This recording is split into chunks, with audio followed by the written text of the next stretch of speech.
Salam guru penggerak, salam wahai semua guru hebat yang ada di Indonesia. Di video kali ini saya akan mengutarakan bagaimana bentuk kesimpulan dan refleksi pendidikan tentang Ki Hajar Dewantara. Tetapi sebelumnya, perkenalkan, nama saya Leontius Simanungkalit. Saya adalah calon guru penggerak angkatan 9 dari SMA Santo Thomas I, Medan, Sumatera Utara. Menurut Ki Hajar Dewantara, pendidikan dan pengajaran tidaklah sama, namun pengajaran merupakan bagian dari pendidikan. Pendidikan adalah usaha untuk memberikan tuntunan terhadap segala kekuatan kodrat yang dimiliki anak agar ia mampu mencapai keselamatan dan kebahagiaan yang setinggi-tingginya, baik secara manusia maupun sebagai anggota masyarakat. Sedangkan pengajaran merupakan proses pendidikan dalam memberi ilmu yang berfaedah untuk kecakapan anak secara lahir dan batin.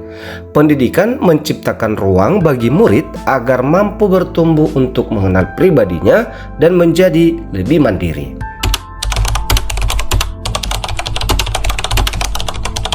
Sebelum mempelajari modul 1.1 tentang pemikiran Ki Hajar Dewantara, pembelajaran yang saya utarakan biasanya berpusat pada saya sendiri sebagai guru, atau boleh kita sebut sebagai teacher center, di mana siswa saya lebih dominan pasif.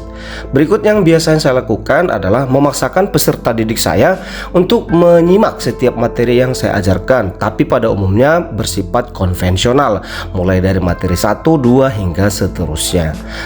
Oleh karena materi saya banyak di setiap semesternya, maka saya mengharapkan peserta didik saya mampu untuk menyerap apa yang saya sampaikan.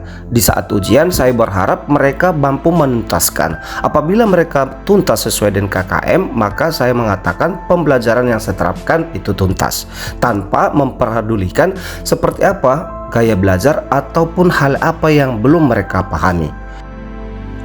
Proses KBM yang saya lakukan di dalam kelas, biasanya siapa peserta didik yang paling aktif maka nilai lisannya akan saya ambil.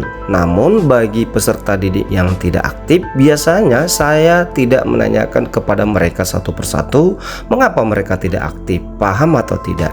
Ya, apabila saya menjelaskan ulang, menurut saya mereka juga tidak akan mengerti, karena menurut saya kemampuan mereka memang terbatas.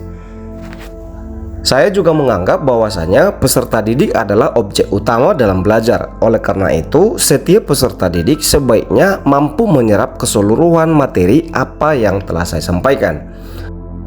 Metode pembelajaran berdiskusi sering memang saya terapkan di dalam kelas, namun saya tidak mengindahkan sintak-sintak yang tepat untuk metode tersebut, serta saya sangat jarang memberikan penghargaan buat kelompok terbaik saat berdiskusi kelompok. Dan yang terbiasa, saya mengajar menggunakan PPT, namun sangat jarang menerapkan atau menggunakan alat peraga, dan pemanfaatan teknologi masih terbatas.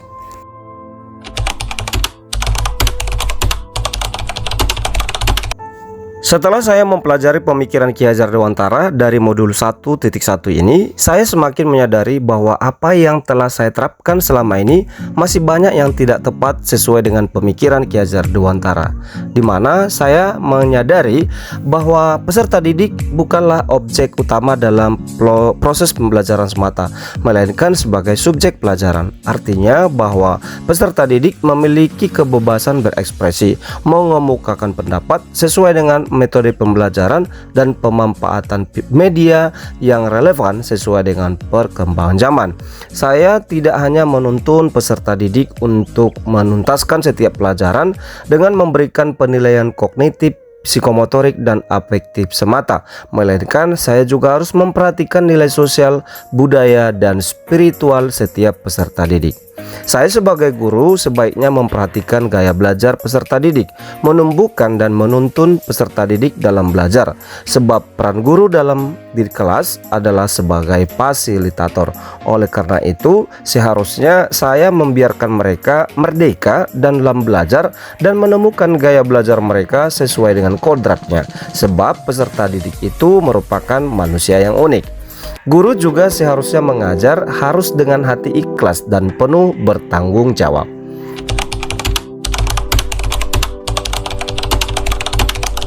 yang dapat saya terapkan di dalam kelas berupa menerapkan prinsip mengajar yang interaktif dan inovatif sesuai dengan perkembangan zaman.